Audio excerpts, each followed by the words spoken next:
Kali and Maya. Sri Ramakrishna, on the other hand, though fully aware, like his guru, that the world is an illusory appearance, instead of slighting Maya, like an orthodox monist, acknowledged its power in the relative life. He was all love and reverence for Maya, perceiving in it a mysterious and majestic expression of divinity. To him, Maya itself was God, for everything was God. It was one of the faces of Brahman. What he had realized on the heights of the transcendental plane, he also found here below, everywhere about him, under the mysterious garb of names and forms. And this garb was a perfectly transparent sheath through which he recognized the glory of the divine immanence. Maya, the mighty weaver of the garb, is none other than Kali, the divine mother. She is the primordial divine energy, Shakti, and she can no more be distinguished from the supreme Brahman than can the power of burning be distinguished from fire. She projects the world and again withdraws it. She spins it as the spider spins its web. She is the mother of the universe, identical with the Brahman of Vedanta and with the Atman of Yoga. As eternal lawgiver, she makes and unmakes laws. It is by her imperious will that karma yields its fruit.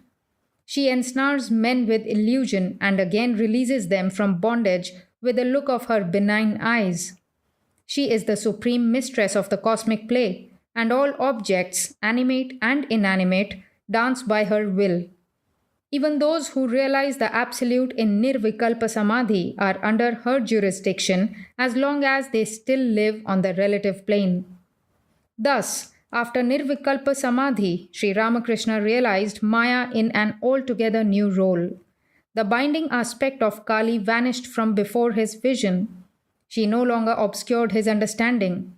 The world became the glorious manifestation of the Divine Mother. Maya became Brahman. The transcendental itself broke through the immanent. Sri Ramakrishna discovered that Maya operates in the relative world in two ways, and he termed these Avidya Maya and Vidya Maya.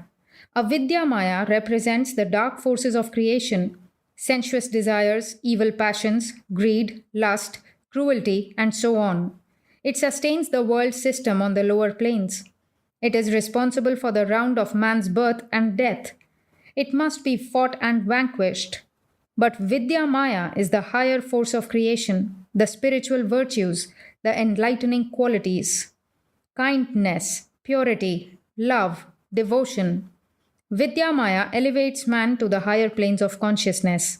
With the help of Vidya Maya, the devotee rids himself of Avidya Maya. He then becomes Maya Tita, free of Maya. The two aspects of Maya are the two forces of creation, the two powers of Kali, and she stands beyond them both. She is like the effulgent sun, bringing into existence and shining through and standing behind the clouds of different colors and shapes, conjuring up wonderful forms in the blue autumn heaven. The Divine Mother asked Sri Ramakrishna not to be lost in the featureless absolute, but to remain in Bhavamukha, on the threshold of relative consciousness, the borderline between the absolute and the relative. He was to keep himself at the sixth center of Tantra, from which he could see not only the glory of the seventh, but also the divine manifestations of the Kundalini in the lower centers. He gently oscillated back and forth across the dividing line. Ecstatic devotion to the Divine Mother alternated with serene absorption in the ocean of absolute unity. He thus bridged the gulf between the personal and the impersonal, the immanent and the transcendent aspects of reality. This is a unique experience in the recorded spiritual history of the world. Totapuri's lesson. From Sri Ramakrishna, Totapuri had to learn the significance of Kali, the great fact of the relative world, and of Maya, her indescribable power. One day, when Guru and disciple were engaged in an animated discussion about Vedanta, a servant of the temple garden came there and took a coal from the sacred fire that had been lighted by the great ascetic. He wanted it to light his tobacco. Totapuri flew into a rage and was about to beat the man. Sri Ramakrishna rocked with laughter. "What a shame!" he cried. You are explaining to me the reality of Brahman and the illusoriness of the world. Yet now you have so far forgotten yourself as to be about to beat a man in a fit of passion. The power of Maya is indeed inscrutable. Totapuri was embarrassed. About this time, Totapuri was suddenly laid up with a severe attack of dysentery. On account of this miserable illness, he found it impossible to meditate. One night, the pain became excruciating. He could no longer concentrate on Brahman. The body stood in the way. He became incensed with its demands. A free soul, he did not at all care for the body, so he determined to drown it in the Ganges. Thereupon he walked into the river. But lo, he walks to the other bank. Is there not enough water in the Ganges? Standing dumbfounded on the other bank, he looks back across the water. The trees, the temples, the houses are silhouetted against the sky.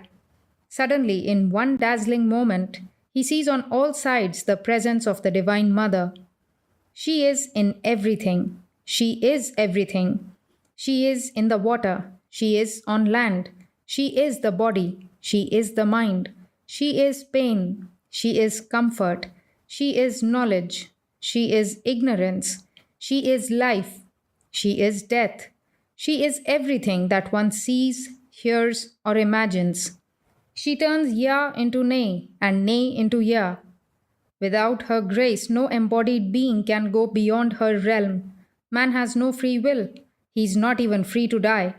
Yet again, beyond the body and mind, she resides in her transcendental, absolute aspect. She is the Brahman that Totapuri had been worshipping all his life. Totapuri returned to Dakshineshwar and spent the remaining hours of the night meditating on the Divine Mother. In the morning, he went to the Kali temple with Sri Ramakrishna and prostrated himself before the image of the Mother. He now realized why he had spent 11 months at Dakshineshwar. Bidding farewell to the disciple, he continued on his way, enlightened. Sri Ramakrishna later described the significance of Totapuri's lessons. When I think of the Supreme Being as inactive, neither creating nor preserving nor destroying, I call him Brahman or Purusha, the impersonal God. When I think of him as active, creating, preserving, and destroying, I call him Shakti or Maya or Prakriti, the personal God. But the distinction between them does not mean a difference. The personal and the impersonal are the same thing, like milk and its whiteness, the diamond and its luster, the snake and its wriggling motion. It is impossible to conceive of the one without the other. The Divine Mother and Brahman are one. After the departure of Totapuri, Sri Ramakrishna remained for 6 months in a state of absolute identity with Brahman. For 6 months at a stretch, he said, I remained in that state from which ordinary men can never return. Generally, the body falls off after 3 weeks like a sere leaf. I was not conscious of day and night. Flies would enter my mouth and nostrils just as they do a dead body's, but I did not feel them. My hair became matted with dust. His body would not have survived but for the kindly attention of a monk who happened to be at Dakshineshwar at that time and who somehow realized that for the good of humanity, Sri Ramakrishna's body must be preserved. He tried various means, even physical violence, to recall the fleeing soul to the prison house of the body, and during the resultant fleeting moments of consciousness, he would push a few morsels of food down Sri Ramakrishna's throat. Presently, Sri Ramakrishna received the command of the Divine Mother to remain on the threshold of relative consciousness. Soon thereafter, he was afflicted with a serious attack of dysentery. Day and night, the pain tortured him, and his mind gradually came down to the physical plane. Company of holy men and devotees. From now on, Sri Ramakrishna began to seek the company of devotees and holy men. He had gone through the storm and stress of spiritual disciplines and visions. Now he realized an inner calmness and appeared to others as a normal person. But he could not bear the company of worldly people or listen to their talk. Fortunately, the holy atmosphere of Dakshineshwar and the liberality of Mathur attracted monks and holy men from all parts of the country.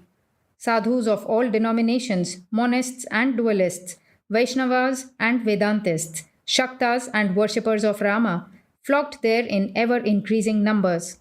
Ascetics and visionaries came to seek Sri Ramakrishna's advice. Vaishnavas had come during the period of his Vaishnava sadhana, and Tantrics when he practiced the disciplines of Tantra. Vedantists began to arrive after the departure of Totapuri. In the room of Sri Ramakrishna, who was then in bed with dysentery, the Vedantists engaged in scriptural discussions, and forgetting his own physical suffering, he solved their doubts by referring directly to his own experiences. Many of the visitors were genuine spiritual souls, the unseen pillars of Hinduism, and their spiritual lives were quickened in no small measure by the sage of Dakshineshwar. Sri Ramakrishna in turn learnt from them anecdotes concerning the ways and the conduct of holy men, which he subsequently narrated to his devotees and disciples. At his request, Mathur provided him with large stores of foodstuffs, clothes, and so forth for distribution among the wandering monks. Sri Ramakrishna had not read books, yet he possessed an encyclopedic knowledge of religions and religious philosophies. This he acquired from his contacts with innumerable holy men and scholars.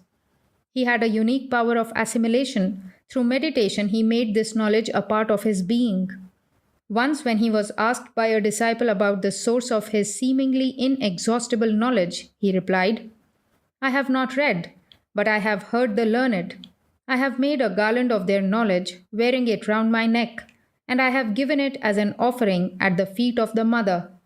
Sri Ramakrishna used to say that when the flower blooms, the bees come to it for honey of their own accord.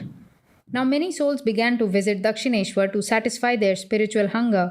He, the devotee and aspirant, became the master.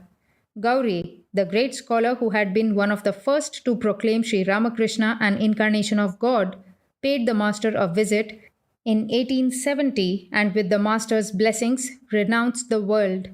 Narayan Shastri, another great Pandit who had mastered the 6 systems of Hindu philosophy and had been offered a lucrative post by the Maharaja of Jaipur, met the master and recognized in him one who had realized in life those ideals which he himself had encountered merely in books. Sri Ramakrishna initiated Narayan Shastri, at his earnest request, into the life of sannyas. Pandit Padmalochan, the court Pandit of the Maharaja of Burdwan, well known for his scholarship in both the Vedanta and the Nyaya systems of philosophy, accepted the master as an incarnation of God. Krishna Kishore, a Vedantist scholar, became devoted to the master, and there arrived Vishwanath Upadhyay, who was to become a favorite devotee. Sri Ramakrishna always addressed him as Captain. He was a high officer of the King of Nepal and had received the title of Colonel in recognition of his merit. A scholar of the Gita, the Bhagavata, and the Vedanta philosophy, he daily performed the worship of his chosen deity with great devotion. "I have read the Vedas and the other scriptures," he said. "I have also met a good many monks and devotees in different places. But it is in Sri Ramakrishna's presence that my spiritual yearnings have been fulfilled. To me, he seems to be the embodiment of truths of the scriptures." The knowledge of Brahman in Nirvikalpa Samadhi had convinced Sri Ramakrishna that the gods of the different religions are but so many readings of the Absolute, and that the ultimate reality could never be expressed by human tongue. He understood that all religions lead their devotees by differing paths to one and the same goal. Now he became eager to explore some of the alien religions, for with him, understanding meant actual experience. Islam. Toward the end of 1866, he began to practice the disciplines of Islam. Under the direction of his Musalman guru, he abandoned himself to his new sadhana. He dressed as a Musalman and repeated the name of Allah. His prayers took the form of the Islamic devotions. He forgot the Hindu gods and goddesses, even Kali, and gave up visiting the temples. He took up his residence outside the temple precincts. After 3 days, he saw the vision of a radiant figure, perhaps Muhammad. This figure gently approached him and finally lost himself in Sri Ramakrishna. Thus he realized the Musalman God. Thence he passed into communion with Brahman. The mighty river of Islam also led him back to the ocean of the Absolute. Christianity. 8 years later, sometime in November 1874, Sri Ramakrishna was seized with an irresistible desire to learn the truth of the Christian religion. He began to listen to readings from the Bible by Sambhu Charan Malik, a gentleman of Calcutta and a devotee of the Master. Sri Ramakrishna became fascinated by the life and teachings of Jesus. One day he was seated in the parlor of Jaddu Malik's garden house at Dakshineshwar, when his eyes became fixed on a painting of the Madonna and Child. Intently watching it, he became gradually overwhelmed with divine emotion. The figures in the picture took on life, and the rays of light emanating from them entered his soul. The effect of this experience was stronger than that of the vision of Muhammad. In dismay, he cried out, "O Mother, what are you doing to me?"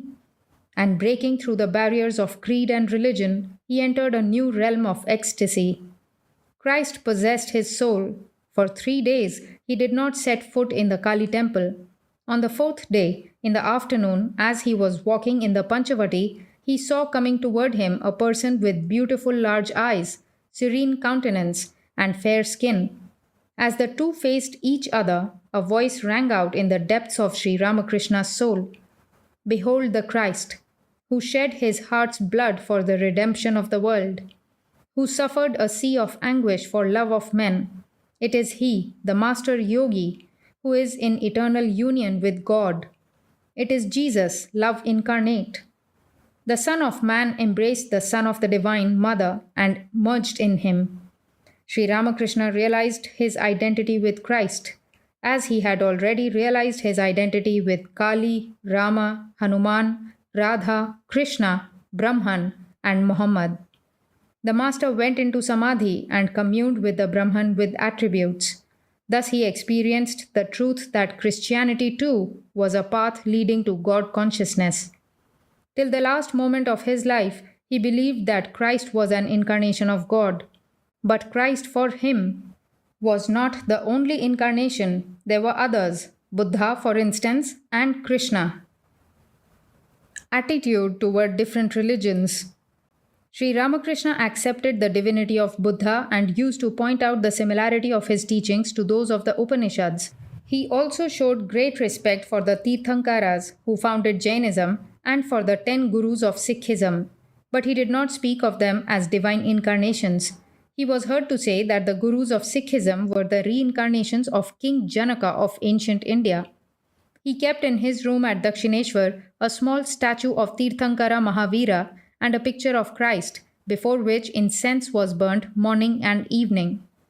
Without being formally initiated into their doctrines, Sri Ramakrishna thus realized the ideals of religions other than Hinduism. He did not need to follow any doctrine. All barriers were removed by his overwhelming love of God.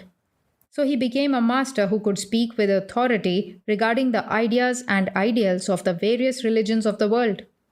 "I have practiced," said he, "all religions, Hinduism, Islam, Christianity, and I have also followed the paths of the different Hindu sects.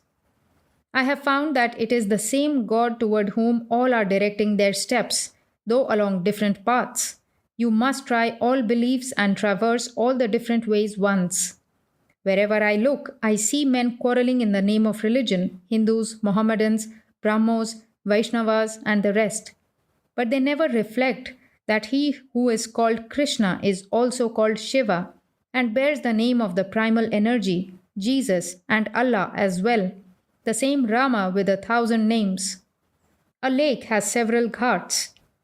At one, the Hindus take water in pitchers and call it jal. At another, the Muslims take water in leather bags and call it pani.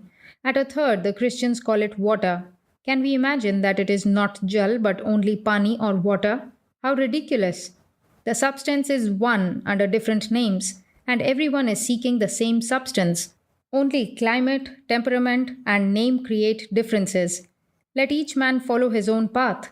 If he sincerely and ardently wishes to know God, peace be unto him. He will surely realize him.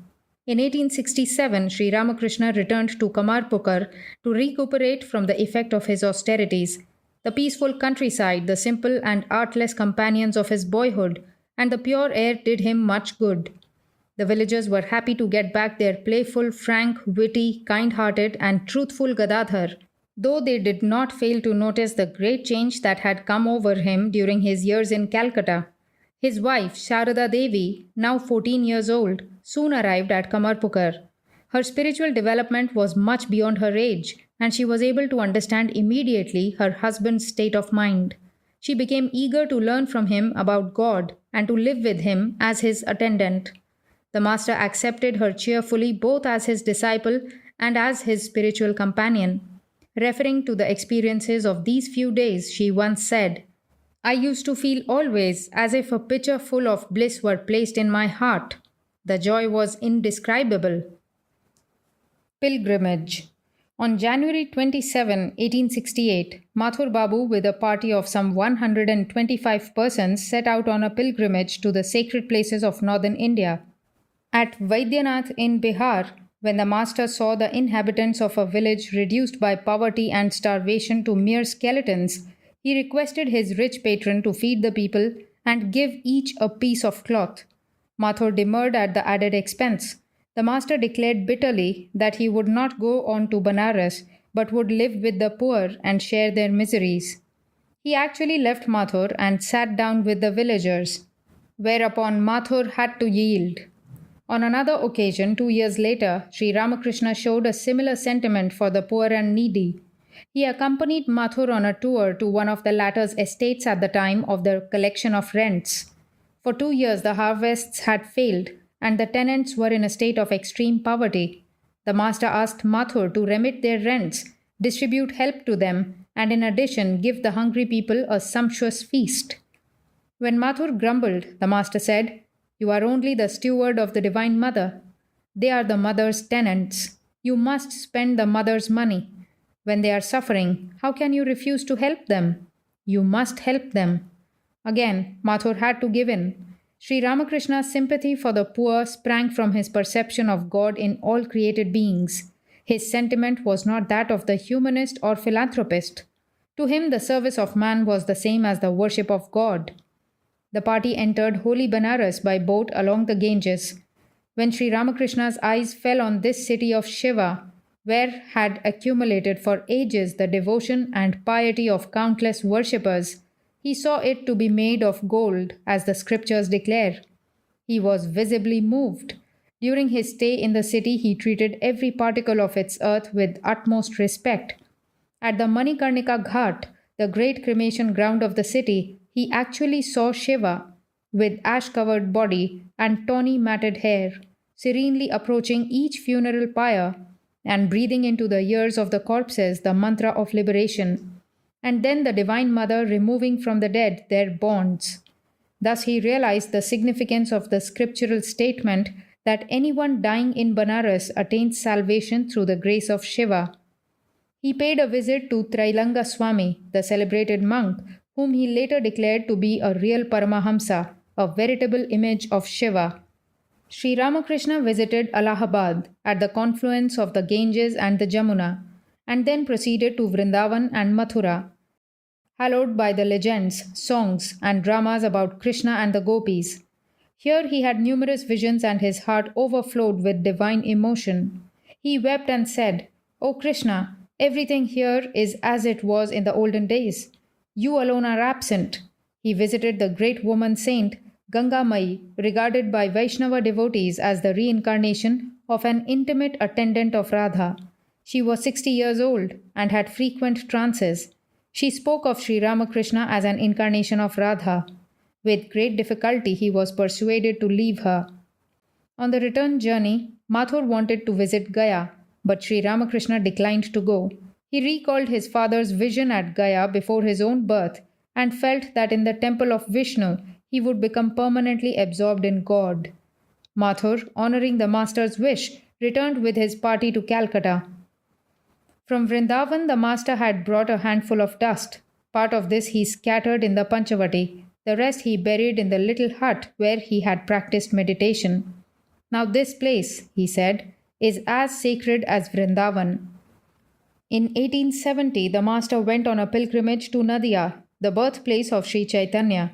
As the boat by which he travelled approached the sandbank close to Nadia, Sri Ramakrishna had a vision of the two brothers, Sri Chaitanya and his companion Nityananda, bright as molten gold, and with halos, rushing to greet him with uplifted hands.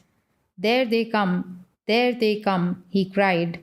They entered his body, and he went into a deep trance. Relation with his wife.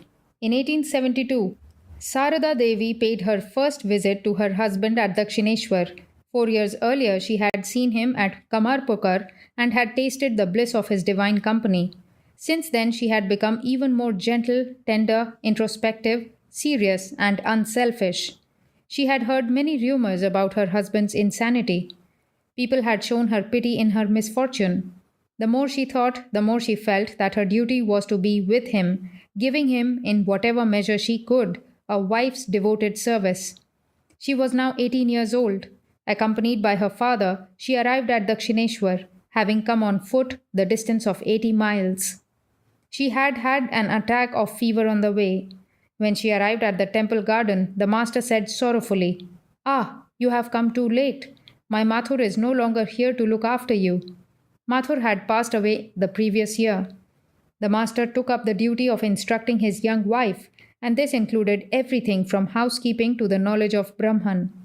He taught her how to trim a lamp, how to behave toward people according to their differing temperaments, and how to conduct herself before visitors. He instructed her in the mysteries of spiritual life, prayer, meditation, japa, deep contemplation, and samadhi. The first lesson that Sarada Devi received was, God is everybody's beloved, just as the moon is dear to every child. Everyone has the same right to pray to him. Out of his grace, he reveals himself to all who call upon him. You too will see him if you but pray to him. Totapuri, coming to know of the master's marriage, had once remarked, "What does it matter? He alone is firmly established in the knowledge of Brahman, who can adhere to his spirit of discrimination and renunciation even while living with his wife. He alone has attained the supreme illumination, who can look on man and woman alike as Brahman. A man with the idea of sex may be a good aspirant, but he is still far from the goal." Sri Ramakrishna and his wife lived together at Dakshineshwar, but their minds always soared above the worldly plane. A few months after Sarada Devi's arrival, Sri Ramakrishna arranged on an auspicious day a special worship of Kali, the Divine Mother. Instead of an image of the deity, he placed on the seat the living image, Sarada Devi herself. The worshipper and the worshipped went into deep samadhi, and in the transcendental plane, their souls were united. After several hours, Sri Ramakrishna came down again to the relative plane, sang a hymn to the great goddess, and surrendered at the feet of the living image, himself, his rosary, and the fruit of his lifelong sadhana. This is known in Tantra as the Shorashi Puja, the adoration of woman. Sri Ramakrishna realized the significance of the great statement of the Upanishad, "O Lord, thou art the woman, thou art the man, thou art the boy, thou art the girl, thou art the old, tottering on their crutches. Thou pervadest the universe in its multiple forms." By his marriage, Sri Ramakrishna admitted the great value of marriage in man's spiritual evolution, and by adhering to his monastic vows, he demonstrated the imperative necessity of self-control, purity, and continence in the realization of God. By his unique spiritual relationship with his wife, he proved that husband and wife can live together as spiritual companions. Thus, his life is a synthesis of the ways of life of the householder and the monk.